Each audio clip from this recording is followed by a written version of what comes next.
each other and created these openings. And while on the one hand there has been tremendous disappointment as to where some of the countries have gone with those openings, I'm going there to address young people specifically. You know, I do have a sense that we're living in a completely different world, those of us who are older. I got a really good sense of that when I was at Dartmouth, by just seeing the facility with which people accessed information, the speed with which they were able to traverse disciplines and boundaries. And so you are a different generation, and you're a generation that provides me and so many countries in the world with lots and lots of hope. So they really wrote a wonderful speech for me, but I'm going to just try to give you some thoughts about what I hope you take away from today. The first thing is this is really a great organization. Now, you know, I regret that there is a lack of uniformity across the JPAs and across the YPs and across all the young people in terms of the quality of the experience. I know that some of it's really good, some of it's okay, and some of it's not so good. And so one of the things we're trying to do, and Sean and I have been working a lot on this, is to try to really nurture the young people in the bank so that they do choose to make this a lifelong career. One of the things we did, as you know, is we lifted the moratorium on JPAs applying for jobs. And I want to say to you, I really hope you'll stay. I hope you'll find a way to continue to work with us at the bank. My guess is that this is not one of the institutions where young people can immediately begin having an impact and are listened to. And I can understand why that happens. We've got to get better at that, or we're going to become increasingly obsolete as an institution. We're already making openings. I think you're going to find that the Global Practice Senior Directors, we've just spent a whole week bringing them together as a group. I think you're going to find that they're going to desperately need you to be out there finding the most innovative ways of solving problems in whatever sector you're working on. My very explicit charge to the senior directors was that you should know about every single innovative, potentially useful approach to solving problems in your sector that exist in the world. And then your job is to make sure that any country in the world that's thinking about trying to make progress in a particular sector has the full understanding of what all the innovative options in the world are. And a lot of those innovations are done informally, small groups of young people who figured out better ways of doing things. And we're going to need all of you to help us capture those great experiences. And moreover, we're going to need you to help us understand some of those solutions that are so much of your world and not of our world, that we're going to need some interpretation so that you can tell us how this works for large groups of people. So the first message is really consider staying with the bank. I think we're going to become an institution that opens up to you more and more. I'm going to do everything I can to make it happen, and I know Sean very much shares my commitment around that issue. The other thing is, there are hardships working in this organization. There's bureaucracy, there's difficulty when you go to the field, there's difficult problems that we're facing. I would just say that seek those difficulties out. You know, there's a whole body of literature now that says that we probably are not on a consistent basis or have not been able to increase people's IQ. But the one thing that seems to be malleable, the one thing that you seem to be able to build as a muscle are things like persistence and willpower and grit. And you only get that by tackling really, really difficult problems. You know, there's a Korean saying, are there any Korean speakers in the room? No, I don't think so. But the Korean saying, literally means hardships of youth. You should have hardships of youth, even if you have to pay to have them. And it kind of is built into the Korean educational system. And there's a lot of complaints in Korea right now among young people about how much harder their educational system is than the educational system, say, in the United States. But my own view is that despite the fact that it may be a little bit over the top, it's very difficult to find ways of putting yourself in a situation where you face hardships. Now, some of you come from countries and backgrounds where you may have grown up with hardships. I'm not making any assumptions about that. But tackling the most difficult problems, tackling the most difficult challenges, going immediately to the pain points and trying to work on those experiences are like gold for you.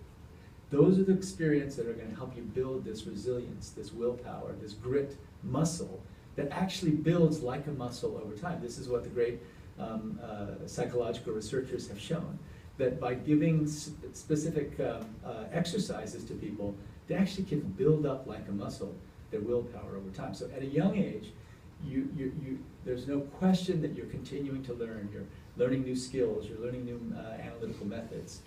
But don't ever forget that one of the things that you always have to constantly build is your ability to get up again and continue to tackle the most difficult problems. I probably had, I was, having come from a relatively privileged background, I had the great good fortune of having a completely tyrannical, unreasonable father who thought about me and the challenges that I faced in the same way that he thought about his own struggle. He escaped from North Korea when he was 19 under the dark of night and had to make it on his own. And he worried that he wasn't giving us enough of that kind of obstacle to make us stronger. So you have all the opportunity to build up those muscles here. And I would just say, rather than be demoralized by them, embrace them, attack them. Because the more you do that, the stronger you're all going to become in terms of being able to tackle the next, even more difficult problem. And the last thing that I want to leave you with is that, especially right now, you're hearing a lot of complaining. You're hearing a lot of noise. You're hearing a lot of, well, we said change, but not me. I was saying that you should change all of them. And, for me to have to go through change is just too difficult. And I understand that completely. I have tremendous empathy for having to go through so much change in such a short period of time. But I want to say to you that we're almost through it. We're completely committed to making the change process work, especially for you. And never, ever forget how lucky we are. Every morning, we get to wake up and come to work for an organization that has on its wall, our dream is a world free of poverty. So every single one of us are in some way or another trying to make the world a more equal place. It's a bizarre thing that the #1 selling book in Amazon right now is a book on capitalism. How many of you have seen Thomas Piketty's Capital in the 21st Century? Right? So it's a 680-page tome, and it's stuff that I used to read when I was a graduate school student in anthropology. It's similar to imagining that Fernand Brauddel's great 3-volume treatise on globalization would be the #1 selling book on Amazon. Stuff like that just doesn't happen. But the topic he tackles is the question of inequality. And I think it's so important that, in fact, the entire world is now talking about the problem of inequality. His argument is very simple. R is greater than G.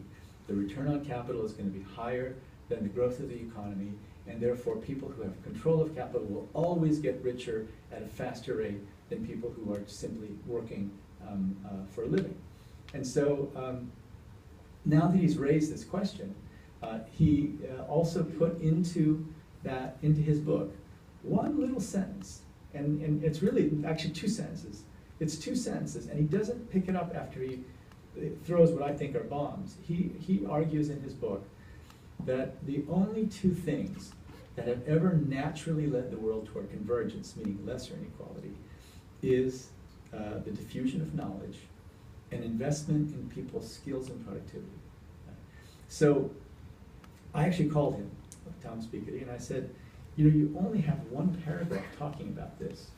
But don't you think that organizations like the World Bank Group, with our roles explicitly being the transfer of knowledge, the diffusion of knowledge, and explicitly being helping countries invest in their people so that their skills and their productivity go up, don't you think that organizations like us could have a huge role in leading the world toward lesser inequality? And he hadn't really thought about it.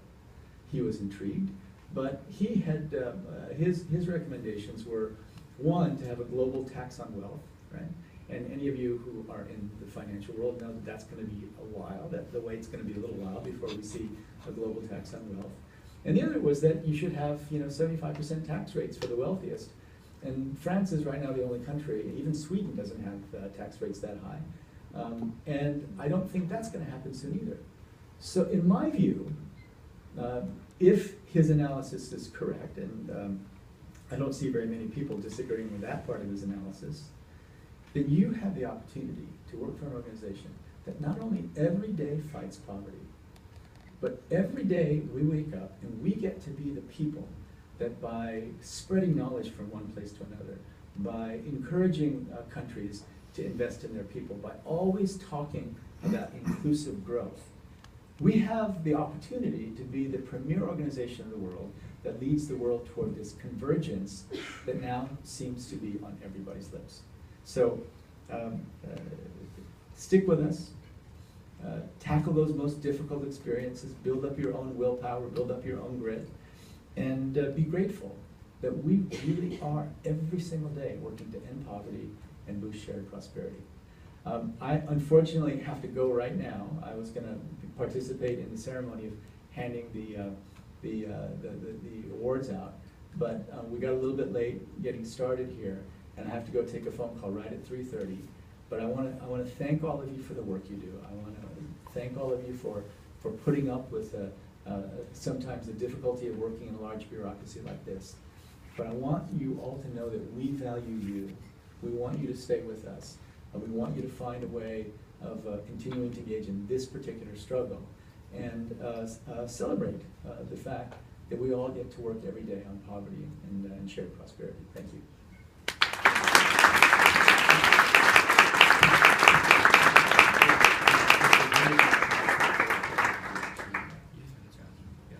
We could take a quick photo if you like. Of course. With the winners. Should we do that? So the third award recipients, two of them are here with us today, are... So the first name I'm going to call is Elena Lungu.